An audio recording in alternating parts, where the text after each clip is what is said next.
welcome to the November 8th Father, Son, and Holy Sport NFL show. Getting close to Thanksgiving football. I'm G-Man here in Ohio. There's T-Money live in the Natty. What's up, T? What's going on, G-Man? Wild weekend with some big heavy hitters falling and some good games, but ready to talk about some spicy stuff going on in the NFL this week. Yeah, there's so much excitement, and we love it, and we get excited about it. Hopefully all you fans do too, but you like that Zoom background? That's one of the guys that just got off last week, rushed for 178 yards. Justin Fields. Crazy. Scored once, threw for 3 touchdowns. Everybody's talking about his running, but he threw for 3 touchdowns too. Most yards run by a quarterback in a single game in NFL history. Pretty amazing. That is wild. I mean, he's Lamar Jackson light right now, maybe even a slightly better thrower. It's pretty impressive. And yeah, you start talking about NFL history, you're in rarefied air there, man. Another big one was your man back home there in Cincinnati, where you now moved to, man. Big game by Joe Mixon. Hey. 153 yards on the ground, 58 in the air, 5 touchdowns. Dominant performance. This is the first time they've really gone to him, and then look what happens, right? They actually utilize their running back, and they have a good game. They had a game plan outside of going to just Jamar Chase, and now that he's out. So I thought it was a good utilization of him. Unfortunately, I was playing him in 2 different fantasy leagues. So against him. It was rough, but yeah, 50 some fantasy points for him. He only had 3 touchdowns the entire year prior to this, and he got 5 in one game. Crazy. Hey, y'all do us a favor, press that like and subscribe, man. We love it. We appreciate your support. Let's jump into the Ross Rundown. You know you love them. We go around the league and give you your betting choices, your fantasy team picks, your viewing pleasure, man. That's what we do here at Father Son Team Money. Let's run around the league here. I'm going to talk first about the Raiders. Raiders lost 2 in a row now. They dropped to 2-6 on the year. They're in last place in that AFC West. What do you think about Josh McDaniel? Bad hire? I think it's starting to look that way. This guy's gotten a chance in Denver before, and it didn't go too hot. And he's back again. You know, he supposedly now has the offensive weaponry he needed. And, Derek Carr's a lighter version of Tom Brady, and he has even more weapons than he did when he was with the Patriots. But I think this is more a head coaching thing than an actual offensive scheme, because they're still putting up decent points, right? 19, 23 in overtime, 22, 23, 29, 20. Now they got throttled by New Orleans, and then Jacksonville, they put up 20. Pretty low scoring offense, though. The big problem here is either they're getting conservative once they get leads, or they're just getting completely outcoached in the second half, right? And that comes down to the head coach. I think the stat was that 3 times this year they've been up by 17 and lost. And in the previous 50 seasons, I think that's happened 5 times to the Raiders. So this is unprecedented how much he's losing when being up. I mean, this team could easily be 5-3 right now. Easily be 5-3, 5-4, depending on their bye, whatever it is. It is concerning how much they're letting go leads, and that comes on McDaniels. And this offense hasn't looked good. Devontae Adams is nowhere near the player he is. I'm not sold on defense too. him. They're giving up points on defense too. They're giving up a lot of yards. They've never been good on defense. I think that was going to take a few years to turn around. But that's why they're losing these leads. They can't hold either side of the ball. Yeah, that's fair. That's fair. And maybe that's part of it. But at some point, you're up 17 in 3 different games and you lose them. I mean, you're taking the gas, your foot off the pedal, right? You need to keep the gas down then, right? If you're up 17, you're doing something right. Stop holding back. The interim coach last year, Rich Bisaccia, had them in the playoffs last year. They were in the playoffs. Yeah. They add Devontae Adams. They add a new coach who's a mastermind on offense. And now they're worse. They're way worse than last year. How can that happen when you improve your team, supposedly from coaching and player personnel, and you get worse? I mean, Derek Carr seemed pretty upset in his last post-game press conference. He said there was a lot of things on his mind, a lot of words he wanted to say, but stuff he wouldn't. communicate to the press. I think the only nugget of information he gave was something along the lines of, we're just not all on the same page. There needs to be better communication. And that sounds like a head coaching thing. You can't tell me that team that was in the playoffs added Devontae Adams and got worse, added supposedly an offensive guru and got worse. I'm with you, G-Man. This is not going in the right direction. He might be gone after 1 year. Hey, there are 10 new head coaches this year. You believe that? 10 new head coaches. Only 3 have a winning record. Kevin O'Connell at Minnesota, 7-1. Brian Daboll of the Giants, 6-2. And McDaniel in Miami, 6-3. All the other 7 have losing records. Crazy. Yeah, he's not turning out great for him. Good news for the Raiders is that the Colts are coming into town, and the Raiders are favored by 4.5. It's Josh McDaniels against Jeff Saturday. Yeah, and I think McDaniels can probably win that game. Well, luckily for him, he does have the experience edge on his side. Well, we'll talk about that one later, I'm sure. But I want to transition here to the Bucs. They get a crazy game-winning drive from Tom Brady versus the Rams. Will the Bucs turn their season around after this win here, G-Man? Where do they go from here? First of all, vintage Tom Brady, my man, TB12. I want to put his picture up behind me, but I've done it so many times. Fourth quarter, not even fourth quarter, under a minute, 60 seconds, 40-some seconds. Yeah. Down the field after doing absolutely nothing. I mean, the guy is just amazing. It's so special to be able to watch that. Watch him live at this point in time to do something like that. I think it sparked the team. I think they're gonna spin this thing around, man. They showed what they're capable of. And guess what? They're in first place. They're tied for first at 4-5 with the Falcons. So yeah, they're gonna continue to struggle on offense. Their defense was better in this game. Their defense has not given up points all year, but they just have not been aggressive. They haven't got sacks. They haven't got turnovers. They haven't got, that kind of thing. But they've been great holding points back. But their defense played much better. I think they had a little more intensity. Yeah, the defense is what's keeping them in games. They're good enough, where they're keeping opponents below 20, and Tom Brady can go on a game-winning drive and win a game, right? Yeah. Luckily for them, like we said, this division is not good, and they're winning even with a losing record. Their last 3 games are Arizona, Carolina, Atlanta. If they go into the playoffs with a 3-game winning streak, getting hot at the right time, I'm telling you right now, I've heard this around as well. The current NFC playoff picture right now, is Jalen Hurts. Well, you'd rather have Tom Brady. Kirk Cousins. We'd rather have Tom Brady. Geno Smith. I think I'd take Tom Brady in a playoff game. Then it's Brady, and then below him, who would come to Tom Brady to play him? Dak Prescott? Okay, maybe Dak Prescott. Some people argue that. Okay, then Daniel Jones. Oh, you don't want Daniel Jones? How about Jimmy G, who's the worst quarterback out of all of them, probably? Well, you're making a good point there. That's who he has to go through just to get to the Super Bowl. Because this year's the weirdest NFC I've ever seen right now. That's funny. And all these guys combined, I think, are, let me see, I'm doing the math on the top of my head, 14 total games they've played in. All right. Brady has played in 47 in the playoffs. So he's going to murder whoever comes through there. And that's what's scary about this is it doesn't matter. As long as that defense plays well, I'm worried about the run game. They're historically horrible in running the ball. It's not just the running, it's the offensive line, even blocking for passing. Yeah. The only way they're getting the passes off, he's throwing it, he's releasing the ball quicker than anybody in the NFL. Yeah. He gets the ball out because he knows he's going to get sacked. It's the offensive line overall.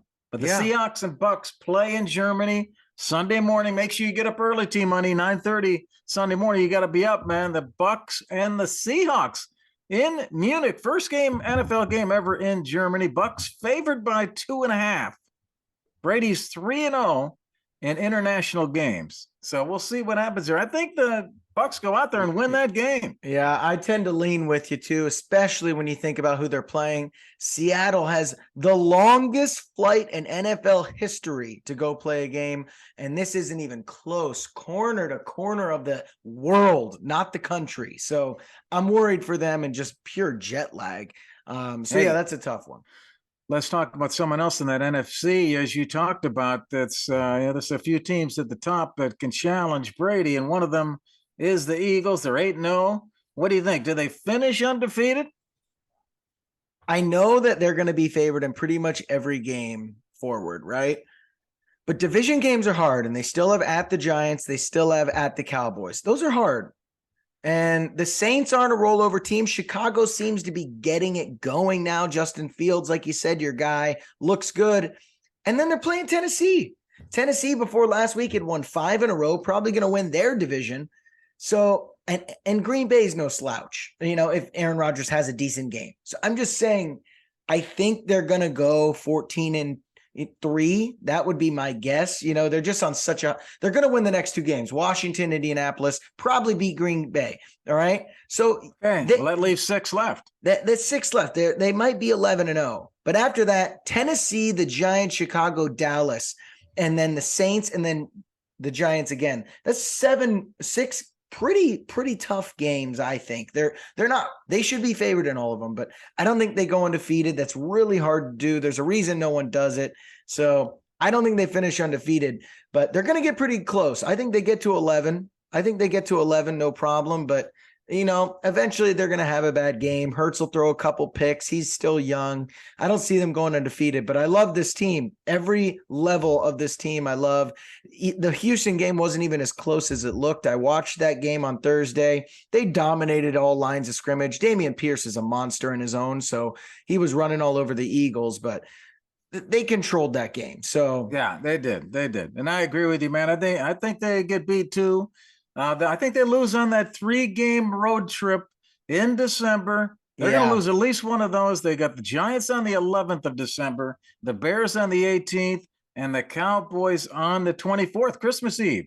Should be a fun game. But those 3 games in a row are all road trips. They lose at least one of those games. Remember that the Giants and the Cowboys only have 2 losses. And if one of those teams beats them, they're only 1 game separated. So this division is very powerful. And if the Cowboys or Giants beat the Eagles, this thing's really going to get tight. I agree with you. And I was looking at that too. 3 games in a row on the road, that's tough. Winning on the road versus good teams is tough. And if Chicago keeps playing like Chicago's playing, Justin Fields looked like a better Jalen Hurts, So hey, here's another tip for you bettors out there betting Philly to win the Super Bowl. 10 teams since 2010 have won 8-0. None of them have won the Super Bowl. Very interesting. Well, I want to move on to a team that eventually the Eagles do play, and that's the Packers. The Packers lose again this weekend. 5 in a row. They have now lost. Where do the Packers go from here? They're after starting 3-6, G. Yeah, well, you were kind of light on them. It's their 5th straight loss. They didn't score 10 points. Rodgers had a touchdown and 3 interceptions. Aaron Jones is on the sideline in a walking boot. I mean, this thing is imploding here. Yeah. And is it Jordan Love's time? To go in and start? Absolutely not. You do not take Aaron Rodgers out of there. Give that guy the due that he deserves. He's one of the best of all time, maybe the best of all time. Are you going to tell me? I've heard some people talking about put Jordan Love in. No, you're not going to do that. You're going to do that to Tom Brady? You wouldn't even think of that. And you're not going to do it here either to Rodgers, even though a lot of people don't like him. It's not about that. The guy's got the background. He's already proved he can do it. It's not because he's old. It's not that. It's all the pieces around him and the chemistry. That's what they got to fix. He has a weird way of going about things. Some people lead T-Money in a positive way. I'm a positive leader, and I like leaders that are positive with me. Some people are negative leaders. They motivate you or try to motivate you by being negative, and that's what he does. He thinks by getting on people that they're going to respond. And a lot of people don't like that. Yeah. I am going to disagree with you. I think that it is time for them to look at potentially trading Aaron Rodgers. Now, I think to keep his value where it's at, you need him to play better than this. This is an all-time low value, right? But I think you can play him till you get eliminated from the playoffs. And you need to know going into this offseason, because they are going to be a top 10 draft pick at this point. Do we need to draft someone other than Jordan Love, right? Do we need to go out and get Will Levis if he slides to us at number 10? Because right now, their next 4 games before their bye, Dallas, Tennessee, Philadelphia, and a very hot Chicago. That might be 4 losses in a row. Then they're into their bye week. They have the toughest strength of schedule of any NFL team the rest of the way. So great point. They're 3-6. They're not going to make the playoffs. Last year, the playoffs was 9-8. You have to have a winning record to make the playoffs, at least last year. There's no way they get through that schedule and then have a winning record. No, I'm totally on your side. So my if I was running this team, I'd let him get to Chicago, right? Chicago has a bad defense. He'll throw up a bunch of points. Bye week comes, I'm resting him. Say, hey, we don't want to hurt our quarterback. We're resetting for next year. We want to get Jordan Love some reps. You get him a bye week, and then you go up against the Rams, Miami, Minnesota, Detroit. You get to see what this guy has. All right. You're already eliminated, and you're saving Aaron Rodgers' health. And hopefully he had a few good games to up his stock. I'm trading this guy in the offseason if I can. This team is not good in a lot of places. And I don't think Aaron Rodgers playing at an MVP level would even change that. Well, you got to run it as a business, as you're suggesting, but you also have to include him in that. He's earned that spot, and he has credibility. So I would definitely make it a team thing with him, talk it through with him, let him know what you're doing. He's not going to like it if you try to go get the top pick and replace him next year. He's not going to like that. So you got to be up front with him. Just be like 2 adults. Hey, Aaron, here's what I think we should do. What do you think? And hey, man, you try to talk it out and work out a game plan. No, boo-hoo. You got your money. You don't get to have any say anymore. You got the biggest annual salaried contract in NFL history at $50 million a year. And if you want to retire, okay. If you want to go talk to the media, you already do that anyways. You already talk shit about the Packers anyways. We're done. You got your year. We couldn't pay Devontae because you wanted your money. You're done. You don't control this franchise anymore. We're looking to the future. We might hold on to you next year. We might not. Who knows? But we're doing our thing. We're doing what's best for us. And that means benching you. I'm sorry. Hey, there's a lot of Packers fans that feel just like you. Hey, Green Bay's at home this coming week, but they're a 5-point dog. Dallas coming into Lambeau. Only 2 games at 4:00 this Sunday, and they're one of them. I think Dallas comes in, they win this thing. Dallas has to keep pace with Philly, and Dallas will come in and win this game and stay there right behind Philly. Hey, let's move on to another team that's in trouble. Let's talk about the Colts, another fun, hot topic. What do you think? Did the Colts make the right decision to fire Reich, D-Money? So I think this is twofold, all right? I actually think Frank Reich's a decent coach, but, at some point you lose the voice of the locker room, and I think he's just been there too long. And it was time to move on. Needed a new voice in that locker room. So I think he's a good coach. I think he had Phillip Rivers on his last leg winning 11 games. Carson Wentz, who's horrible in Washington, played pretty well last year, should have made the playoffs. I think he's a decent coach, but he needed to go. Now that's saying I want to move to Jeff Saturday here. I think that's a horrible hire. I think regardless of racial tension or lines or whatever you want to say, opportunity-wise, there's a lot of coaches in this league that have coaching experience that are players. Reggie Wayne is on the staff, and he went with a guy with no coaching experience in high school and college. He's got 2 guys on, and Jim Irsay's got 2 guys on his staff that have been head coaches, and he goes with this guy. I think you could lose a locker room real quick. You can lose respect from a lot of the other owners and other figures within the NFL. I think that was a horrible hire, but it might be low-key genius because Jim Irsay knows I need a quarterback. I got to stop winning games. I'm going to give my guy Jeff Saturday the limelight. And we're going to get crushed every week. I'm done playing Matt Ryan. Man, I want to play some crap. I'm going deep into the conspiracy theory here. you are fired up today. You are fired up this today. is a bad hire, and he knows it. Here's things you have to remember. What am I giving all these business leadership lessons to all you fans today, man? And here's what you guys got to remember, all you fans. Whether you're a sports team or a CEO, your team has to be going in the right direction. I don't care if you've been way down. You've got to have a plan to move it in the right direction, and you have to move it in the right direction. Here's Frank Reich's record. 2018, they were 10-6. They made it into the playoffs. They lost in the divisional round. 2019, they go 7-9. He starts to feel pressure. The next year, they bring in a new quarterback. They go 11-5. They make the playoffs. But what happens the next 2 years? 2021, they go 9-8, miss the playoffs. 2022, 3-5-1. I mean, you're not going to convince or get my confidence as a leader if you're not moving this or have any answers to moving this in the right direction. So you start firing people.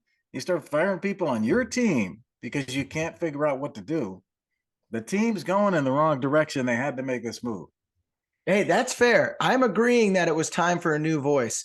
What do you think about Jeff Saturday and my conspiracy theory thoughts here, though? Because I'm thinking he's just throwing him a bone. It's a good PR stunt. It's an interim thing, and he knows they're going to lose, and it's just fun. So Jim Irsay's just playing with everyone, and at the same time knows I'm going for a top 5 pick here, boys. I want a new quarterback, and that is what really is his decision behind this. Yeah, that could be his decision. And Irsay's got, a rusty track record in a lot of ways. He's a little shady. Yeah, he's a little crazy. And as everybody knows, the players are going to try to win.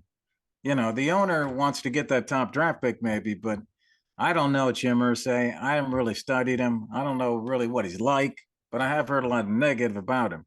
But I just want them to take it seriously. I want them to try seriously. They are 3-5, but the Titans are only 5-3. They're only 2 games out of first, and they're midway through the season. So I just want them to be serious, with whatever they do. Doesn't seem like they are. And I don't know how they even call plays because it's funny that Reich fires the offensive coordinator who didn't even call plays. Reich called the plays. Yeah. Reich fires the offensive coordinator, and then they fire Reich. So now they have no one to call the plays. Jeff Saturday's not going to call the plays. What, are they going to ask Matt Ryan to go open the booth now? I just want them to be serious, man. Have a plan here to try to win some games. They can still win this thing. Yeah, they don't. They're done. Hey, all right. Well, I want to move on to a different team with another bad head coach, and that's the Bengals, okay? The Bengals beat up on Carolina this weekend. Are they looking like an elite team now, G-Man, or are they just beating up on the bad teams? The Bengals are moving in the elite direction. They're not an elite team yet. I know they look good this last week, but they made it to the Super Bowl last year.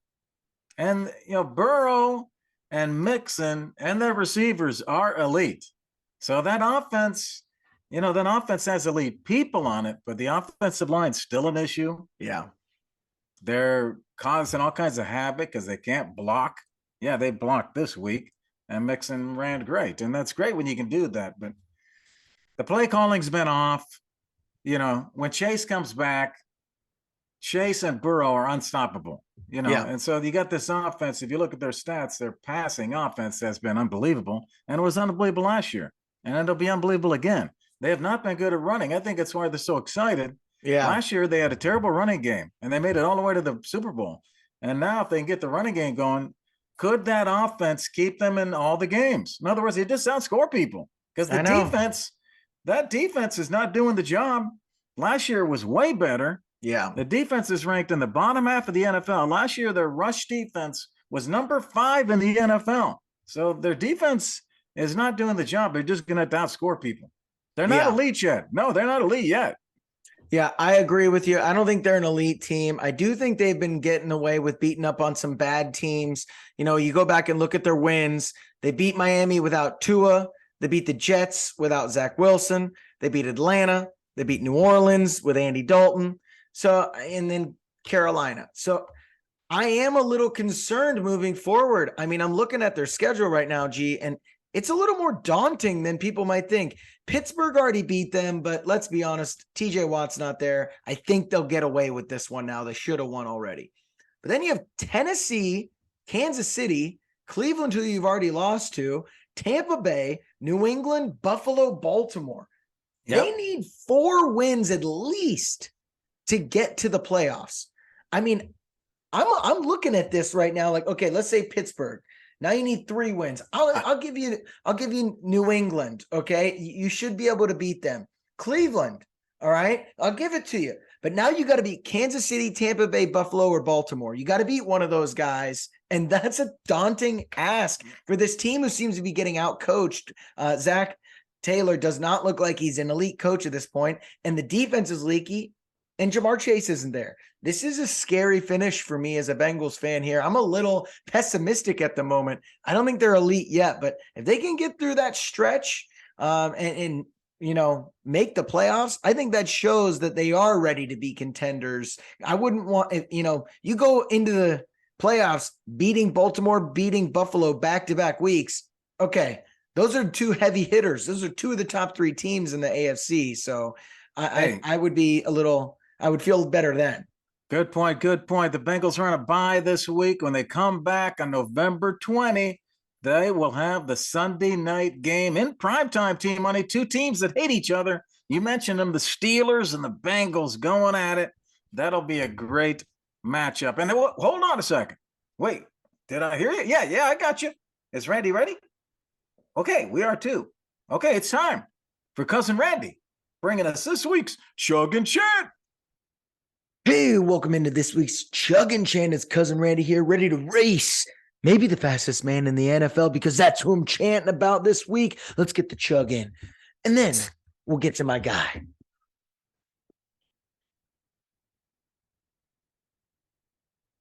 All right. It's over, NFL. There's a new king in town. No longer is it DeAndre Hopkins. No longer is it Devontae Adams. Cooper Kupp, I'm sorry you had your one good season. Tyreek Hill, the cheetah, the fastest man, the man I'm going to race, is now the best receiver in the NFL. This man is putting up career years through 9 games. He has 76 receptions already, over 1,100 yards. That's DJ Moore's averages. That's Mike Evans' numbers on an annual basis, and this guy isn't even halfway. He's probably going to have the best receiving season ever, set for the record for the most yards for sure, because, now with 17 games, it's easy. And to top it all off, he's not doing it with Tom Brady like Randy Moss did. He's not doing it with Joe Montana like Jerry Rice did. He's not doing it with Matthew Stafford like Cooper Kupp did. No. He's doing it with Tua, a mediocre quarterback. He is the MVP of that Dolphins team, who seems to be a legit contender when Tua plays, and he has taken over wide open every play. He's doing it like he owns the field. You can't touch him. He's too quick. He's too shifty, and he's dominating the NFL this year. Tyreek Hill is now the best receiver in the NFL. G-Man, T-Money, what do you think? And Randy doing it again. Best receiver in the league, Randy? No, that's Cooper Kupp, Randy. Let me just clarify that. But he's right there with Cooper Kupp. He is unguardable. Oh, man. I can't do it yet. I love Tyreek Hill. But yeah, I do Mike McDaniels might be a genius. This dude is, he looks like a genius. He's scheming these guys wide open, and they got weapons to work with. Waddle looks great too. I mean, fun to watch. Tua's looking like the second coming of Joe Montana right now. Like, who the hell is this team? But no, I can't give it to him yet. I need to see how the year finishes out. Cooper Kupp's still playing great with a horrible Matthew Stafford. Hopkins looks like he hasn't missed a beat, even coming back off that suspension. But I mean, Adams has dropped off, so I don't know about that, but yeah, he's ascending. This guy is going to be a problem for years to come. And supposedly people are talking about how intelligent this guy is and just able to pick up offenses. And so I'm actually really impressed with this guy. He's a leader. Guy that helps you in the locker room. He Hey, seems like a fun guy too, which I he like. does. First, I want to give props to Randy for calling out the Bills last week. Randy called him, man. He said they were the ugly pumpkin in the room, and he was right. And now everybody's going to jump on the bandwagon and said, see, I told you that the Bills weren't that good. But Randy called it last week, man. He did. He did, man. We'll have to give Randy props for that one. That's impressive. Every once in a while he calls something. They ran into the Jets' pumpkin smashing defense. That's what they ran into. Nice call, Mr. Sauce Gardner. That's right. Best corner of the league. Sauce Gardner shut those boys down. But hey, Tyreek Hill's another animal though. This year he's freaking out. 1,100 yards for the season. Tyreek, most by an NFL player in his team's first 9 games, but he has to finish this now. The leaders in single game: Calvin Johnson, 1,964 yards. Cooper Kupp, remember last year, 1947. Everybody was complaining about the extra game, and that's why he was going to catch Calvin Johnson. And he misses him by, 17 yards. Yeah. Maybe he did it on purpose. Hey, I think Hill can do it, and I'm hoping he does it in 16. I'm hoping that there's no discrepancy, right? Do it in 16, and then hopefully this Miami team might be playoff bound already and can rest. So the guy is impressive. Now, I can't say you're the best after 9 games. I just can't. And he wasn't the best in Kansas City because maybe he wasn't the number 1 guy. Travis Kelce was. But if he finishes the season winning the Triple Crown or for the wide receivers, I'll give it to him. Because I think everyone thinks Cooper Kupp might be the best guy in the league right now. And if he takes that hat from him, you got to give him props because look who's throwing him the ball. And also Cooper Kupp is a heck of a blocker. You watch him blocking downfield. He's unbelievable. Coming even on the line, he blocks. He's a big guy. He's 220 pounds. Yeah. He is a big dude. And he blocks linemen. The guy's amazing. Yeah. Hey, just a little bit of stat for you before we wrap up here on Chug and Chant. Tyreek has just over 7,000 yards all time, which is not even close to the all-time greats. If you're looking at the all-time greats, you know who the all-time great is in total yards and how many yards can you get close to how many yards they Jerry Rice. Jerry Rice is correct. Jerry Rice. How many yards? Oh my God. I'm gonna go with 38,000. 20. Let's call it 23,000. We'll round up a little. I went a little crazy there. I didn't have time to do math in my head, but 23,000. All right. And Larry Fitzgerald was the last one that got close, 2004 to 2020. He had 17,000 yards, and then 3 guys were around 15,000 yards. That's Terrell Owens, Randy Moss, yeah, and Isaac Bruce. Yep. Those are the big 3 names. Those are the GOATs: Randy Moss, Terrell Owens, and Jerry Rice, obviously the GOAT of GOATs when it comes to wide receivers. But hey, Tyreek, great job. Tyreek and the Dolphins will host the Browns on Sunday at 1:00. Browns go down for some nice weather there. Dolphins are favored by 4. The over-under is 48.5. So the projected second highest scoring game of the week behind the Chiefs-Jags. So let's move on, Team Money. Let's pick up some action, give some of our fans some big bets of the week from our big bet segment of the show. We're going to give you our best pick of the week called our lock of the week. We're going to give you our dog lock, which is the best underdog play. Someone who might win that game outright. Hey, we gave you 4 picks last week. We hit 2 of them, pushed 2 of them, 2-0, man. Let's keep going. Lock pick of the week. Let's start off with T-Money. Oh, man, my lock pick of the week, the one we were just talking about here. I got the Dolphins at -3.5, though. So I'll take that where I'm betting here versus the Browns, okay? This team's hot, and I would not want to have anything to do with Tyreek Hill right now. That Cleveland defense is a little leaky right now. My gosh, I think they're at home. Tua is just getting better and better, it seems like, each freaking time they play. He's only lost 1 game as a starter, and that's to the Vikings, who look like a true contender here. They have probably, Randy would say, the best wide receiver in the league. And so I like the Dolphins to cover the 3.5. The Browns just will not be able to keep up scoring. That's the biggest thing with these guys. They can't score enough to keep up with the 35 plus points that the Dolphins put up. I like the pick. That was on my long list, man. But I'm going to take you to something that'll get you excited because it's a Thursday night game. Let's go to Bank of America Stadium, Charlotte, North Carolina, 8:15 on Thursday night. The Falcons in town, -3. I like the Falcons here. Carolina's 2-9 against the spread, and it's the last 11 home games. They've given up 37 or more points in 3 of their last 5 outings. They also have some big quarterback issues. Atlanta is also 8-2 straight up in its last 10 games, so against Carolina, so they should win. Plus, they are 7-3 against the spread in their last 10 matchups. So they also cover. Give me the Falcons as the road favorite over Carolina for my lock pick of the week, T-Money. I like that as well. You saw Joe Mixon run all over them, and that Atlanta team can run the ball, so should be a good one. My dog lock pick of the week, I'm going with the Vikings. All right. Ooh. +5.5 versus the Bills here. Okay. And I know the Bills are the sexy pick, but Josh Allen's hurt. He may or may not even play. So if you can get the money now, take it and run. Now. What line you got on that? +5.5 here, G-Man. Minnesota 7-1 actually have a better record than Buffalo does right now.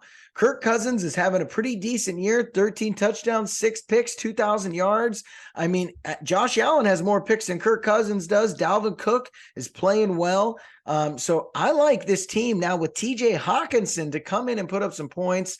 This defense is solid for these Vikings. So if you can get it now, I like this game to be close, and Josh Allen might not even play. And if I think the line has come down expecting him not to play. It was 9.5. It's down to, what'd you say? 6.5? 5.5. So it's dropping. It's already dropped. Yeah, I think go get these guys because even with Josh Allen, you saw last week these Jets played pretty well, and the Vikings are a legit team here. So I think you could even take this money even if Josh Allen plays.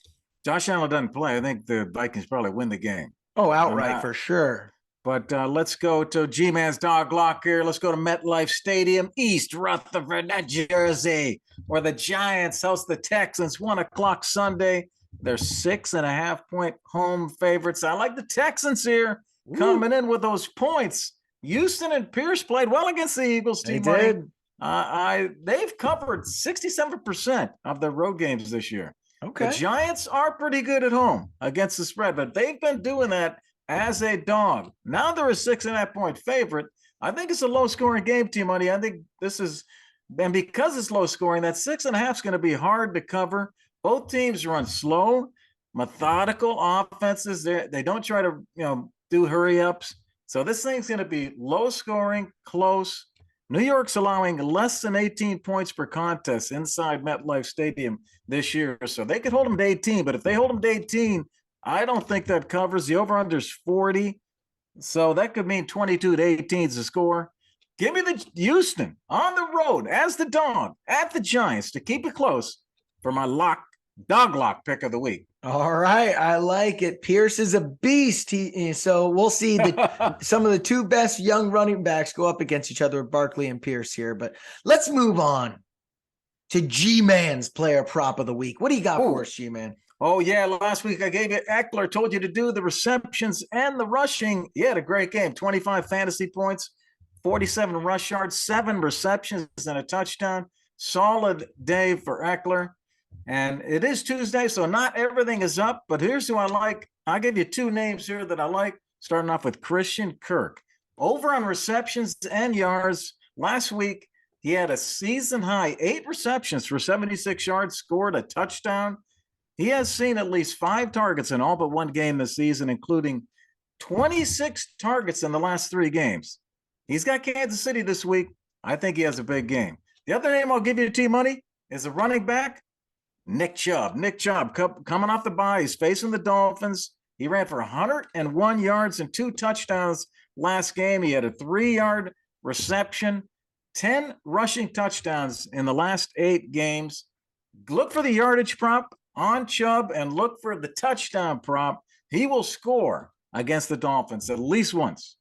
All right. I like it, G-Man. Let's see what you got this week in fantasy. Let's see what we got. All right, man. Thank you, T Money. Let's go to the fantasy. I know you fantasy managers are waiting for us. You've been very patient. We've been just talking tonight. And I don't know what the deal is, but it just keeps going. But hey, we're in fantasy now. You fantasy managers, T Money. Interesting. We talked last week about the trade deadline moves. I wanted to bring up a couple of those guys we talked about that scored the most fantasy points. Start with TJ Hawkinson. He got 16 fantasy points on Minnesota, man. He's made that team better. Yeah, that's a good team now, but it's going to be tough to be an owner of one of those guys. It's just going to fluctuate week to week. I think this really hurts Thielen's value. It seems like Hawkinson's stepping into that second pass catcher role now, but a lot of targets going to Hawkinson, taken away from Jefferson even this past week as well. Detroit's tight ends only received 4 targets from Goff, 26 pass attempts. The tight end's kind of a committee approach, so really hurting Detroit. The other big name, Jeff Wilson of the Dolphins. Jeff Wilson, 16 fantasy points. Raheem Mostert only got 9. Yeah. I don't know what's going to happen with that backfield, but Jeff Wilson seems like one of the big trade deadline guys that made a good move. Yep, hurts Mostert's value for sure. They're splitting carries right now. I wouldn't touch that backfield at all. I just don't know who's going to get the goal line touches. I don't know who's going to be the guy that day. I think it's just going to depend on who gets lucky during that series. Hey, fantasy managers, you know this. We have 4 teams on a bye this week, so you got to be looking around, man. They're all in the AFC. Cincinnati, New England, the Jets, and Baltimore. None in the NFC. We're going to help you make some smart moves there, man, and we're going to do that in our 2 games that we're going to play. The hot and cold game is up first. I'll give you the hot players, people that might be on your bench or cheaper DFS plays that you need to move up and start and put some money on. T-Money is going to give you the cold starters. Don't start them, man. Don't start T-Money when he tells you that they're cold or they're going to break your heart. So let's go to the hot quarterback pick of the week. And before I give you my pick, did you like the pick I gave you last week? I told you Justin Fields. T-Money, do you remember what you said to me when I said that? Go pull the tape up, producer. Here comes the tape. No, I'm just kidding. I wish we could do that. T-Money said, Justin Fields, nobody's saying that. Look at that, man. I'm out in front of the whole doggone field.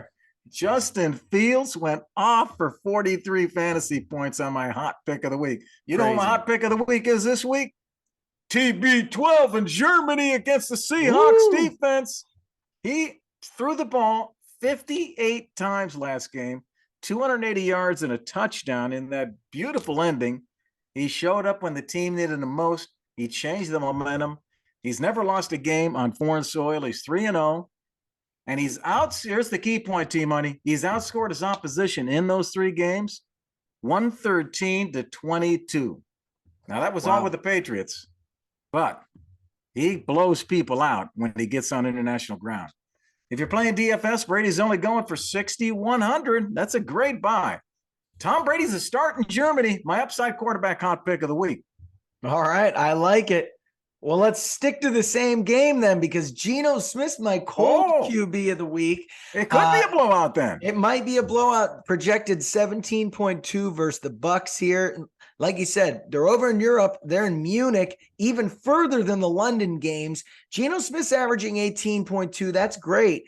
But only over 13.1 2 out of the last 4 weeks. So hit or miss here on if he has a big game or a low game, because Kenneth Walker is that guy. The Bucks are a really, really, really good overall defense. Only 14th best versus quarterbacks, but the defense is solid. They don't let the team score a lot of points, so not a lot of touchdowns to go around.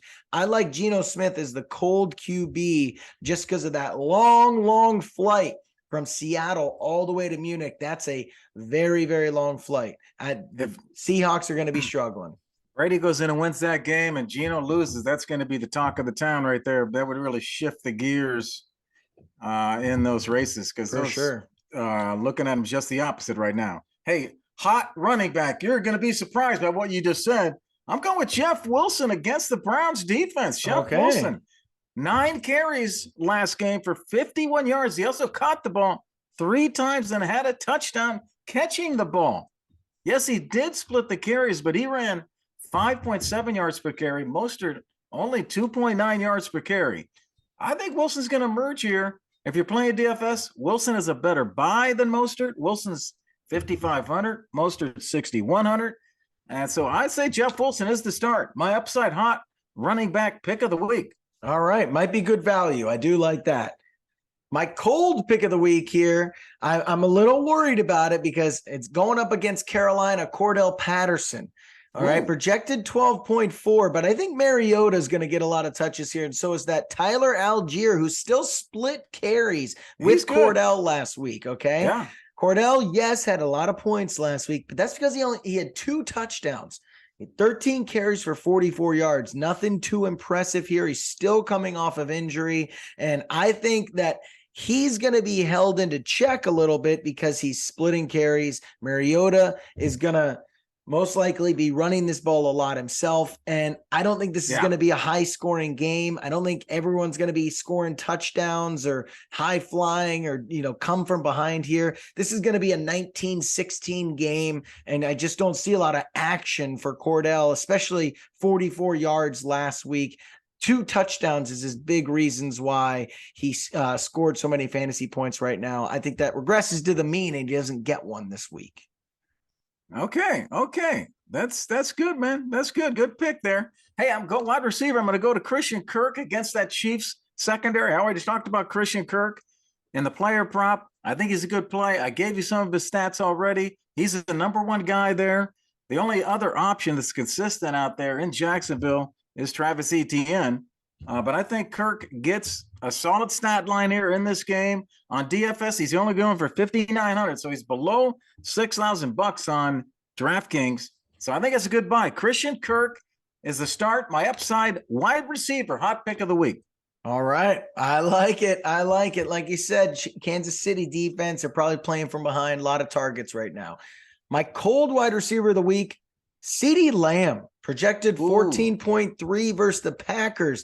Jair Alexander is no joke. Keeping guys like Stephon Diggs in check is maybe the best corner in the league outside of Sauce Gardner right now. Okay. So I think CeeDee's going to struggle. This defense, even though Aaron Rodgers has this problem, the defense is 7th in the fantasy football points right now versus wide receivers. So they're a very good defense versus wide receivers. CeeDee Lamb's only over 12.7 once in the 4 past games. Okay. And that was with a touchdown. So he's not getting a lot of targets and reps at the moment. And especially with Jair Alexander now coming in, I think CeeDee Lamb's going to be held in check and has a cold week versus the Packers. Yeah, that's a good call. And Dallas just got that running game going last week with the last game with Pollard. They didn't really need the pass. So they're just running, and I think they want to run more. And word from Jerry Jones kind of tipped the media off that he's looking at OBJ, and if OBJ comes in there, that hurts CeeDee Lamb even more. Hey, I got my final DFS lineup here for you, starting off with the quarterback. I'm going Brady there at the quarterback. I got Jeff Wilson at the running back. Nick Chubb, who I mentioned earlier, on player props as the other running back. I was able to pull him in. And then we got the wide receivers, Christian Kirk. I like Juju and Darnell Mooney, who got a touchdown in that last game. And tight end, I've got Cade Otton. Cade Otton caught that touchdown from Brady to win the game this past week, the tight end. He's subbing in for Cameron Brate. On the flex, I got Jamal Williams. He was going for 5,900. I grabbed him. And the Saints on defense against Pittsburgh. That's my DFS lineup, man. Going to try it out. All right. I like it, G-Man. Hey, let's go to Take or Mistake then, man. Let's go to Take or Mistake. I surprised Team Money with a name of somebody that's hot, and he tells me whether we should take the bait or if that's a mistake. Team Money starting off with the quarterback. Going to Justin Fields here, man. Justin Fields, we talked about all of his stats. And you know what they are? 43 fantasy points. Can fantasy managers count on Fields' rest of way, Team Money, to continue to produce numbers like this? Next up are the Lions at Soldier Field. Team Money, is Justin Fields a take as an automatic fantasy start the rest of the season over Kyler, over Geno, over Hurts, and over Tua? Or would that be a mistake? Over Kyler, over I'm Geno, over Hurts, over Tua. not over Hurts, but it's damn close. I'll take him pretty much over everyone. He might be a top 5 QB the rest of the way. I'm in on Justin Fields all the way. The guy is proving that if he is making smart decisions, not turning the ball over at a high clip, and he can run the hell out of it. If he gets a passing touchdown and runs for 60 a game, that's 2 touchdowns. I mean, this guy's going to be elite moving forward. I really like him. If you can roster this guy, definitely go get him because he's startable every single week now.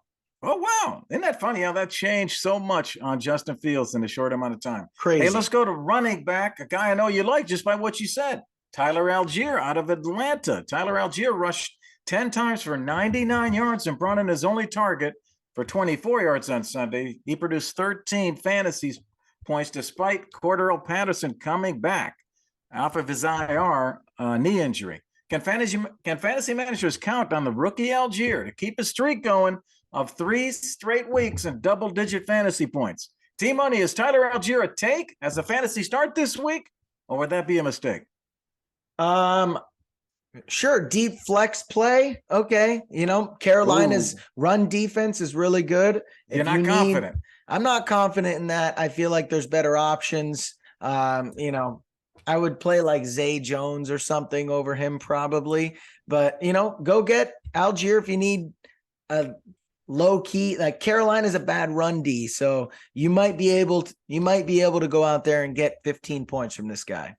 Yeah, it's tough when you're splitting with Cordero and the quarterback. That's a good point. Hey, let's go to the last one. We're going to wrap it up here. Wide receiver. How about Curtis Samuel, T-Money from the Commanders? Samuel brought in 3 or 4 targets for 65 yards and a touchdown, and Russ for 16 yards on Sunday versus the Vikings, racked up 17 fantasy points. Can fantasy managers count on Samuel to keep the streak going of 3 straight weeks of at least 50 receiving yards and double-digit fantasy points? T-Money, is Curtis Samuel a take as a fantasy start this week against the Eagles on Monday Night Football, or would that be a mistake? I would stay away if I could because the Eagles have a phenomenal secondary. But, if you got a lot of guys on bye and he's on your roster, I think it's a startable flex play. I don't mind it. He's the number 1 receiver there. I think over McLaurin even half the time. So I don't mind it. I can play Curtis Samuel. Okay, T-Money, great advice for all you fantasy managers. You're great, T-Money. Hey, we hope you all had fun and you got some tips so you win at whatever you do this weekend. Make sure you check out all of our segments and clips where you get your content. We're everywhere at Father, Son, and Holy Sport. On behalf of T-Money, I'm G-Man. Enjoy the games and see you all next week. All right. Peace.